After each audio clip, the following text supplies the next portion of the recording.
Welcome to this explainer. Okay, I am absolutely thrilled you're here today because we're going to tear up that dusty textbook version of history. I mean, when most of us hear the American Revolution, our minds instantly jump to just a couple of things, right? Tea and taxes. But as you're going to see, it is so much bigger than that. What we're really unpacking today is the world's very first, truly successful David versus Goliath story. This wasn't just some minor squabble over money. No, this was a fundamental clash that completely reshaped the course of modern democracy forever. We're going to look at exactly how a scrappy group of absolute underdogs actually managed to pull off the impossible. Just consider the sheer scale of the mismatch we're dealing with here. On one side, you've got the 13 American colonies. They're fragmented, they're brand new, and they have literally zero unified professional military.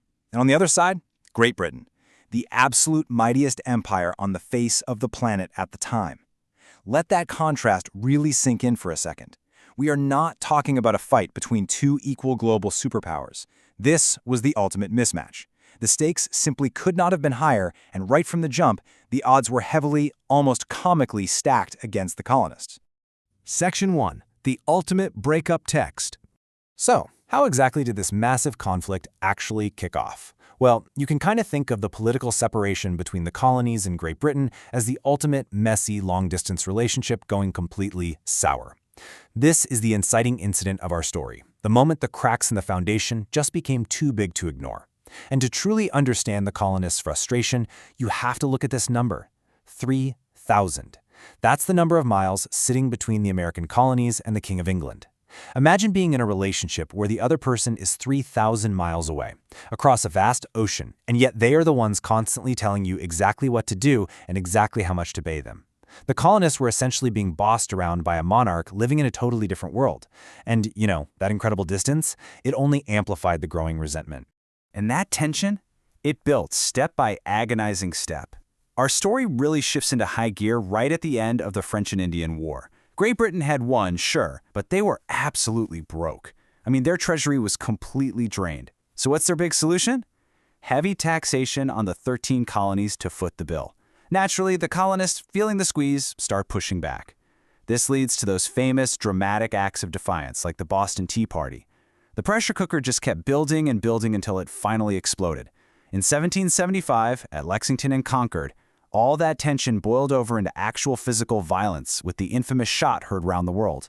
And smack in the middle of all that escalating tension was this incredibly famous rallying cry: no taxation without representation. Now, this wasn't just some catchy slogan. It was a direct, defiant response to the king's heavy financial demands. The crucial point to remember here is that the colonists weren't necessarily against paying any money, ever. They were furiously opposed to being forced to empty their pockets for a government across the ocean that gave them absolutely zero voice and zero vote in the matter. Okay, let's dive into Section 2, the underdog's turning points. So we're shifting now from political protests to an all-out war for survival. But before they could win on the battlefield, they actually had to define exactly what they were fighting for. In 1776, Thomas Jefferson and the founders drafted the Declaration of Independence, and it was anchored by this promise of life, liberty, and the pursuit of happiness. This is a huge deal because it proves the revolution had evolved. They didn't just want a slightly lower tax rate from the king anymore. No, that ship had sailed. They wanted to rip up the old rulebook entirely and build a brand new country from scratch, resting fundamentally on these specific grand ideals. But having grand ideals is one thing. Actually securing them against the world's most powerful military is another thing entirely. The reality on the ground for the Continental Army was seriously grim. Led by George Washington, these soldiers were frequently starving. Many were quite literally fighting barefoot, and they were massively, massively outnumbered. When we call them the ultimate underdogs, this is exactly what we mean. They were facing down a well-fed, highly trained, heavily armed professional military, while they themselves barely even had shoes. So how on earth did this barefoot, starving army actually pull it off? Well, it breaks down into a highly unlikely path to victory. Step 1 was a relentless home field spirit. They knew the land intimately, and they were fighting for their own backyards, which gave them a massive psychological edge. But spirit alone wasn't going to cut it. Step 2 was absolutely critical. They got help from France. The French swooped in and provided crucial resources, naval power, and vital military support. All of this combined led to Step 3, the ultimate climax in 1781, when they miraculously forced the British to surrender at Yorktown. Moving on to Section 3, an idea that changed everything. Now, the surrender at Yorktown ended the physical battles in America, sure, but the shockwaves, they were just beginning to spread. We're shifting our focus now from a localized rebellion to a massive global earthquake. Because the American Revolution wasn't just a local war, it was an idea. First off, it completely shattered the illusion of royal invincibility. It proved to the world that a monarchy actually could be overthrown. I mean, that was basically unthinkable beforehand. Second, those falling dominoes directly inspired the French Revolution and independence movements sweeping all across Latin America. And finally, right at home, it birthed the U.S. Constitution, which stands today as the oldest written national constitution still in use anywhere in the world. And this brilliantly illustrates the sheer scale of what they accomplished. Which brings us to Section 4, a work in progress. As we wrap up our analysis here, we need to take a step back and adopt a slightly more reflective, modern perspective. Because winning the war and writing a constitution was an incredible feat. Absolutely. But it wasn't the end of the story.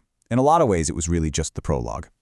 As this thought hits the nail on the head, history isn't just about the winners, it's about the struggle. It is so easy to look back at the founders, the victory at Yorktown, and the Constitution, and just view the whole shebang as a clean, perfect triumph. But while the revolution promised incredible liberty on paper, the messy reality of actually achieving that liberty for everyone was far more complex, and frankly required much more sacrifice. You see, while the revolution established a high-minded promise of liberty, the sobering reality of the ongoing struggle was vastly different. It is a vital fact from our source material that it took nearly another full century after the revolution just to end the horrific practice of slavery in the United States. And it took much longer than that to achieve equal rights for all citizens. So, what does this all mean for us? What it teaches us is that democracy is absolutely not a final destination that you just arrive at. It's a continuous journey. It's a work in progress that requires constant, everyday effort. Which brings us to our final thought. We've seen the timeline, we've seen the desperate state of the Continental Army, and we've talked about the massive global outcome. But I want to leave you with this really provocative question pulled straight from our source material. If the French hadn't stepped in to help the Americans when they did, do you think the British would still be in control of the US today? Was American independence truly inevitable, or was it entirely dependent on that outside help? Just think about how completely different the world map might look today if things had gone the other way. Let that question sit with you as you reflect on this explainer. Thank you so much for joining me to unpack this incredible underdog story.